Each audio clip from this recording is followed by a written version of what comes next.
So, Namaste students. Welcome back to Polity Prava, your own YouTube channel. And I welcome you all in this new lecture of India-Israel relations. आज का जो हमारा topic है, एक ऐसी partnership जो India की फॉरेन पॉलिसी की स्ट्रेटेजिक ऑटोनॉमी का सबसे बड़ा लिटमस टेस्ट मानी जाती है, दैट इज इंडिया-इजराइल रिलेशंस. अब आप ध्यान से सुनो कि जब हम अभी रिसेंट प्राइम मिनिस्ट्रियल विजिट की बात करते हैं to the Israel a day before the war begins, तो ये सिर्फ ना एक डिप्लोमेटिक इवेंट नहीं है. It is an powerful continuation of the 2017 de-hyphenation breakthrough. The examiner will set the trap from here. कैसे? They will ask कि if India is abandoning its traditional West Asia policy, पर सच तो ये है कि India is move from the covert operation to making Israel a corner store of its extended neighborhood. आज हम पर्दे के पीछे नहीं बल्कि टेबल के सामने बैठकर बात करते हैं. And to understand the why behind this shift, हमें इंटरनेशनल रिलेशंस की थ्योरेटिकल डेप्थ में जाना पड़ेगा. थ्योरी के बिना your analysis will more like an newspaper report. So if I talk about from the perspective of the theoretical prism, from what? From the theoretical prism, where we will see the IR approaches to the India-Israel. देखो, India's journey from the Nehruvian idealism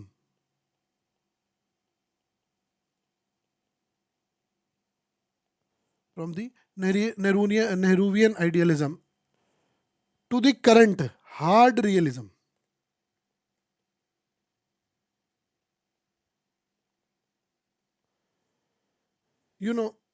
So this shift reflects a profound,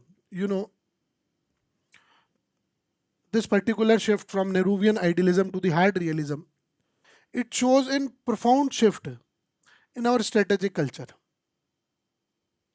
Now, if I talk about this particular relations from the prism of the neorealism, and when we talk about neorealism, vaults we need to discuss. न्यूरियलिज्म मतलब structural realism भी कहते हैं इसको ना.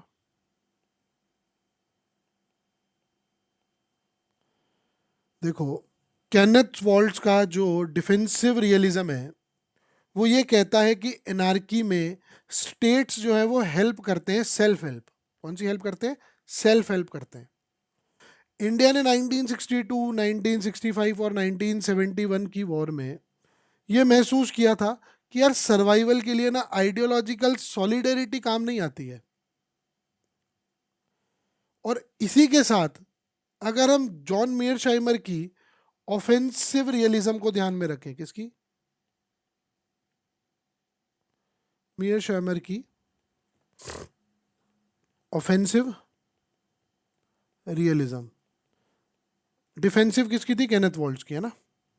तो अगर इसको हम ध्यान में रखें ऑफेंसिव रियलिज्म को, तो जो स्टेट्स हैं वो रैशनल यूनिटरी एक्टर्स होते हैं जो अपनी पावर को मैक्सिमाइज करते हैं. देखो, इजराइल हमारा वो दोस्त है जो मुश्किल वक्त में सेल्फ हेल्प के लिए आर्म्स हमें प्रोवाइड करता था, ठीक है, और करता है आज भी. अब अगर हम इस चीज को एक और प्रिज्म से देखें, नियो लिबरल इंस्टीट्यूशनलिज्म,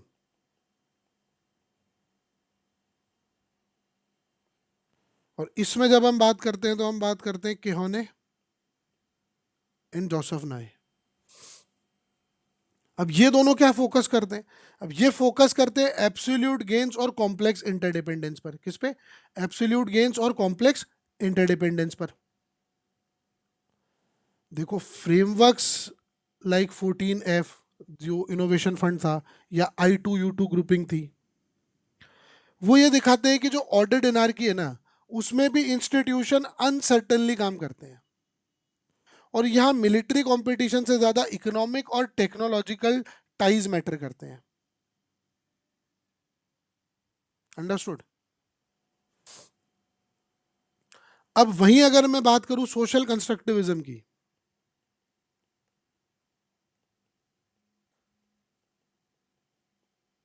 वही अपने Alexander went,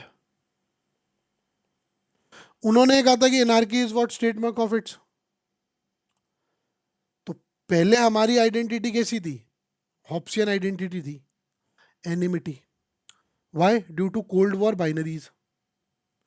but now we have move towards an Kantian culture, एक फ्रेंडशिप कल्चर की तरफ हम जा रहे हैं, जहां इंडिया और इसराइल जो है, उन दोनों ने एक दूसरे को सिविलाइजेशनल स्टेट्स और नेचुरल अलाइज की तरह ट्रीट किया है। They start seeing themselves as an civilisational states and the natural allies. तो नियो, अब एक शॉर्ट में अगर इसको हम समझें तीनों प्रिज्म को, तो नियो रियलिज्म में हमने देखा वॉल्स और मीरशाइमर को, है ना, ऑफेंसिव डिफेंसिव रियलिज्म। अगर इसको मैं अप्लाई करूं इंडिया रिलेशंस पे, इंडिया इजराइल रिलेशंस पे सॉरी, तो देखो सर्वाइवल जो है इन एनार्की, वो है सेल्फ हेल्प। अब इसको आप देखो, ये हमने कब किया? ड्यूरिंग 1962 एंड 1999, दोनों वॉर्स में, where Israel worked as an rational security provider. अगर नियो लिबरलिज्म के पर्सपेक्टिव से मैं देखूं इसको, from the Keohane and the Nye, absolute gains via I4F and I2U2। So ये फोकस कहां कर रहा है? On technological and economic, tech पे और इकोनॉमी पे फोकस कर रहा है। तो इसको मैं क्या कह सकता हूँ? कॉम्प्लेक्स इंटरडिपेंडेंस है, कि भाई आप मिलिट्री से कहां बढ़ गए? टेक्नोलॉजी पे और इकोनॉमिक्स पे। और सोशल कंस्ट्रक्टिविज्म में जो वेंड है, वो ये कह रहा है कि आप जो है हॉब्सियन, जो कोल्ड वॉर का एरा था, उससे मूव करके आप कांटियन की तरफ आ चुके हो, जहां पे आपकी अब स्ट्रेटेजिक पार्टनरशिप की आइडेंटिटी है। So from cold war binary identity to the strategic partnership identity पे आप आ गए हो। अब अगर हम बात करें हिस्टोरिकल इवोल्यूशन की, हमारे रिलेशंस के हिस्टोरिकल इवोल्यूशन की अगर हम बात करें, तो from one line I can say that कि from hesitation to the normalization. देखो हमारा जो सफर रहा ना, बड़ा ही डिस्टेंट और हेजिटेंट रहा पहले तो, शुरुआत में तो, और उससे आज हमारी जो जर्नी रही, वो रही स्ट्रेटेजिक नेसेसिटी की, स्ट्रेटेजिक नेसेसिटी की। अगर मैं इसको फेजेस में डिवाइड करूं, और अगर मैं फेज 1 की बात करूं, विच इज़ 1950 टू 1992, तो देखो इंडिया ने इसराइल को 1950 में रिकॉग्नाइज तो कर लिया था, पर फुल डिप्लोमेटिक टाइज जो है वो इस्टेब्लिश नहीं करे थे। अब रीजन क्या थे? कोल्ड वॉर डायनेमिक्स थी, कुछ इंटरनल फैक्टर्स थे, कि हमें एक ना प्रो पैलेस्टीनियन स्टांस रखा शुरुआत में। अगर मैं कोवर्ट कॉपरेशन की बात करूं, हम लोगों के बीच में जो कॉपरेशन था, इट वाज कोवर्ट कॉपरेशन। भाई despite not being recognize Israel as R establishing the full diplomatic ties, but we have some covert cooperations. अब कोवर्ट कॉपरेशन कैसे? कि 1962 और 71 की जो वॉर्स हुई ना, उसमें इसराइल ने पर्दे के पीछे से बहुत क्रिटिकली जो है हमें क्रिटिकल मिलिट्री एड प्रोवाइड करी थी। फिर आता है फेज 2, फ्रॉम 1992 टू 2014 तक। अब 1992 में हमारे बीच में फुल नॉर्मलाइजेशन हुई, जियोपॉलिटिकल लैंडस्केप जो है वो काफ़ी बदल चुका था उस समय तक। भाई सोवियत यूनियन कोलैप्स कर गया था, इंडिया ने भी एलपीजी रिफॉर्म्स अडॉप्ट कर लिए थे, फिर 1919 जो 1999 कारगिल वॉर जो हुई हमारी, it was an turning point.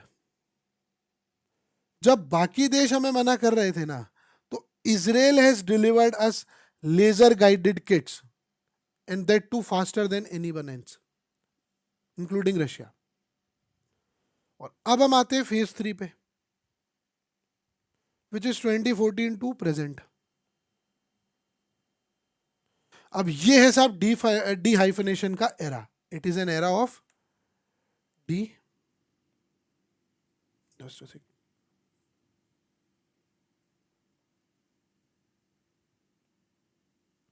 D hyphenation का एरा।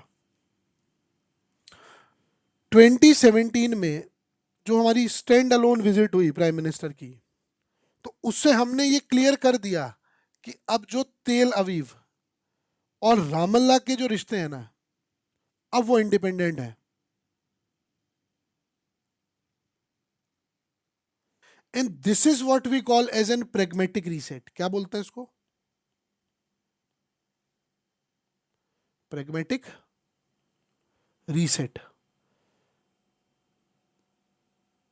जैसे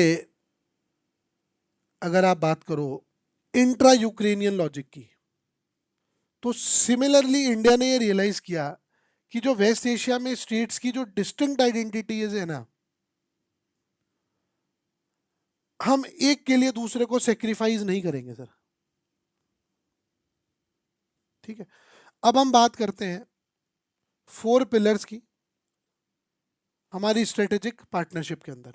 वो 4 पिलर कौन से हैं, वो 4 स्तंभ कौन से हैं? क्योंकि आज ये जो रिश्ता है, ये सिर्फ बायर और सेलर का रिश्ता नहीं रह गया है, ये एक कोलैबोरेटिव आर&डी इकोसिस्टम है। कौन सा आर&डी सिस्टम है? Collaborative R&D system. ठीक है, जिसमें हमारा जो पहला पिलर है वो है डिफेंस एंड सिक्योरिटी का। देखो इसराइल जो है वो हमारा टॉप 3 सप्लायर है डिफेंस का। ह्यूरॉन ड्रोन्स ले लो, बराक 8 ले लो, स्पाइस बॉम्ब्स ले लो, जो हम यूज करते हैं ये सब हम इसराइल से ले रहे हैं। बट आप एक चीज देखो, करंट अभी एक आपने न्यूज सुनी होगी कि इंडिया ने अपना एक इंडिजिनस सुदर्शन चक्र एयर डिफेंस शील्ड सिस्टम बनाया है ना। We are in the process of making it. और इसके अंदर हमने Israeli dome and arrow system की जो टेक्नोलॉजी है ना, उससे हमने बड़ा उस इन्फ्लुएंस होकर उसको यूज किया है। So what this shows the आत्मनिर्भरता भारत, आत्मनिर्भर भारत इन एक्शन। दूसरा जो हमारा पिलर है वो है वाटर और एग्रीकल्चर का। ये मुझे लगता है सबसे इंपॉर्टेंट डायमेंशन और सबसे इंपॉर्टेंट पिलर भी यही है इस समय पे। तो देखो जो इंडिया इजराइल एग्रीकल्चरल प्रोजेक्ट, हम एक स्कीम चला एक प्रोग्राम हम चला रहे हैं, India Israel agriculture project, IIAP। You know, dozens of centres of excellence implement हो रहे हैं।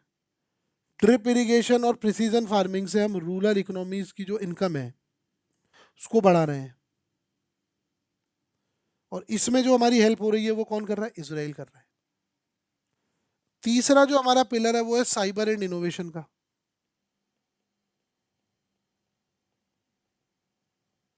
एक हमने I4F एक फंड क्रिएट किया है। It was in 40 million US dollar joint contribution.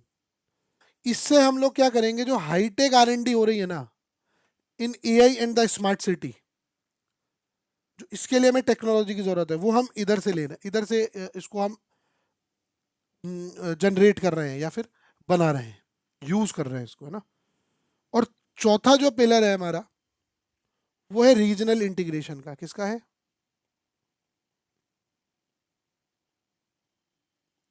I2U2, आप सबने सुना होगा। अब इससे क्या हो रहा है ना कि जो वेस्ट एशियन क्वाड वो बन रहा है एक, क्या बन रहा है? East Asian quad.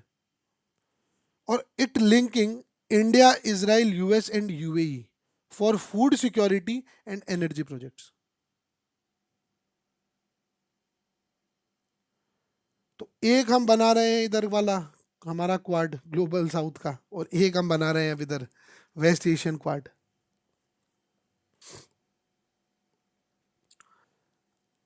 अब देखो क्रिटिकल चैलेंजेस की बात करते हैं ना, which is the hexagon of the alliances. International relations में जो इंटरेस्ट है ना, they are permanent and not the friends. So India को ना इस जगह पर एक टाइट रोप वॉक करनी पड़ती है। अब वो टाइट रोप वॉक क्या है, और जो हमारे लिए भी बहुत बड़े चैलेंजेस हैं, तो वो सबसे पहला तो है ईरान का फैक्टर, द ईरान फैक्टर। देखो, इसराइल के लिए ना ईरान हमेशा से एक एग्जिस्टेंशियल थ्रेट है, और उस वो एक्सेस ऑफ रेजिस्टेंस का लीडर भी है। पर इंडिया के लिए अगर आप ईरान को देखोगे, तो चाबहार पोर्ट के जरिए सेंट्रल एशिया का हमारा वो गेटवे है, यूरोप का गेटवे है, अफगानिस्तान का गेटवे है, बाई पाइप पासिंग पाकिस्तान। तो हम कोई साइड पिक नहीं कर सकते इस सिचुएशन में। दूसरा है चाइना फैक्टर। देखो, जो इसराइल और चाइना की ट्रेड है, वो $22 बिलियन प्लस है। और इंडिया को हमेशा से डर यही रहता है कि यार जो सेंसिटिव इसराइल टेक्नोलॉजी है, वो ट्रांसफर होके चाइना तक ना पहुंच जाए।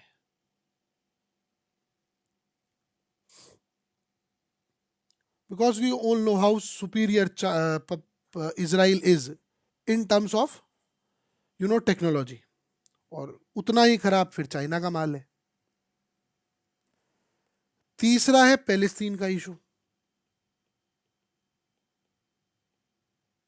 देखो, 19 स्पेसिफिकली अगर मैं बात करूं 1988, तो 1988 से पहले जो इंडिया था, वो पैलेस्तीन का सपोर्टर रहा है।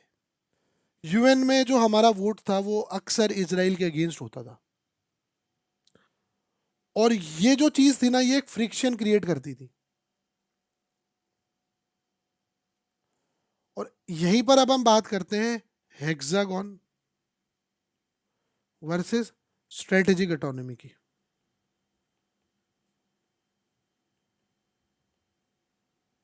देखो, जो इसराइल के प्राइम मिनिस्टर हैं, उन्होंने एक हेक्सागन प्रपोजल दिया है। और वो हेक्सागन प्रपोजल क्या है, जिसमें इंडिया है, इसराइल है, ग्रीस है, साइप्रस है, अरब है, और एशियन पार्टनर्स है। पर आप ये देखो यार, इंडिया किसी भी मिलिट्री ब्लॉक का पार्ट नहीं बनना चाहता। हमारा इंटरेस्ट जीसीसी में है, गल्फ ये कॉपरेशन काउंसिल में, जहां 9 मिलियन इंडियंस रहते हैं, और हमें वहां से billions of dollars of remittances, oil मिलता है। So over alignment with Israel is risky for us. एक चैलेंज है ट्रेड डिसरप्शन का।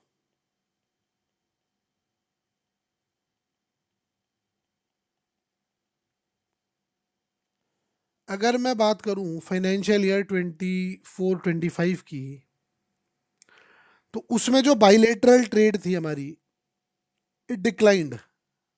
और अब वो सिर्फ कितनी रह गई है, $3.75 बिलियन की रह गई है। और इसका जो डायरेक्ट रीजन है, वो है रेड सी ट्रेड रूट के अंदर जो डिसरप्शन है।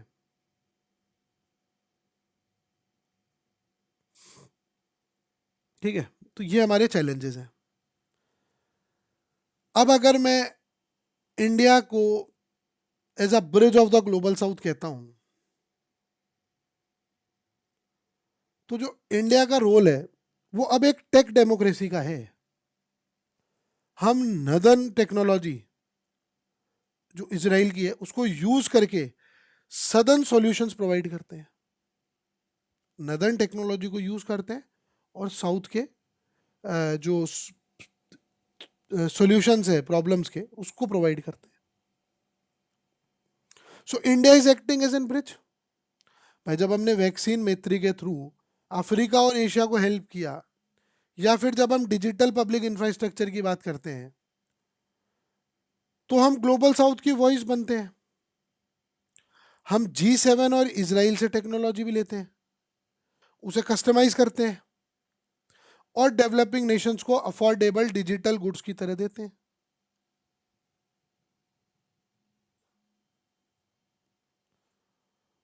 तो आप हमेशा एक चीज याद रखें कि जो नेशनल इंटरेस्ट है ना, वही आपका प्राइमरी मोटिव है।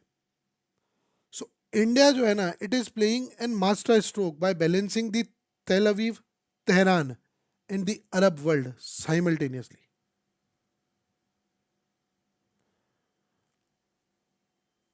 Now we are at the end of our lecture, but before that I want to give you some quick prelims revision points also in this particular thing. देखो, अभी हमने ये देखा कि ट्रेड वॉल्यूम हमारा कितना था, 3.75 बिलियन डॉलर रह गया है। अगर मैं डिफेंस लिंक की बात करूं हमारे, तो आप ध्यान रखो सुदर्शन चक्र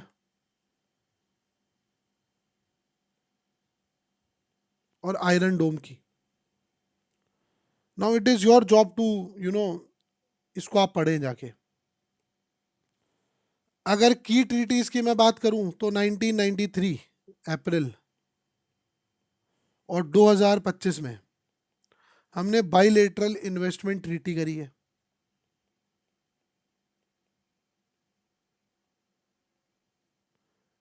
मैं 1993 में हमने हमारा कंप्लीट उसको ओपन कर दिया है ना, फुल रिलेशनशिप इस्टेब्लिश कर ली है, डिप्लोमेटिक रिलेशंस। और 2025 में हमने बीआईटी कर दी, बाइलेटरल इन्वेस्टमेंट ट्रीटी। मतलब हमने क्या किया, we are institutionalizing hi-tech FDI and agriculture corporation. Hence Morgenthau को आप याद रखो, national interest defined as power, and how it explaining India's pragmatic turn despite the ideological past. Soft power and complex interdependence याद रखो, cultural diplomacy and tech driven non military ties. और strategic framework में आप hexagon और strategic autonomy याद रखो, जहां पे हम बैलेंसिंग कर रहे हैं, we are balancing the notes of the Greece, Cyprus, Arab state without even joining a block.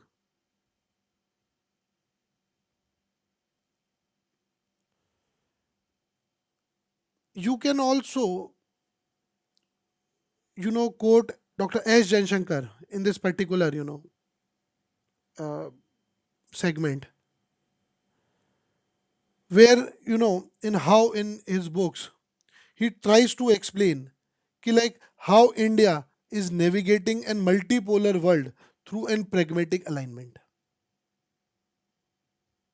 ठीक है? So on this particular note, I hope you have understood the crux of the India-Israel relationship. So if you like the comment, please like, share, and subscribe the channel Polity Prava. Please join the Telegram channel of the Polity Prava for the notes and the slides PPT content and other important content for your exam. And please also follow the Instagram handle of the Polity Prava, where you will get some amazing short video content which is useful and beneficial for your exam itself. So on this note, we will end this particular lecture, and thank you guys for listening me out so patiently. Please like, share, and subscribe the channel Polity Prava, the concepts ka Prava. Thank you very much.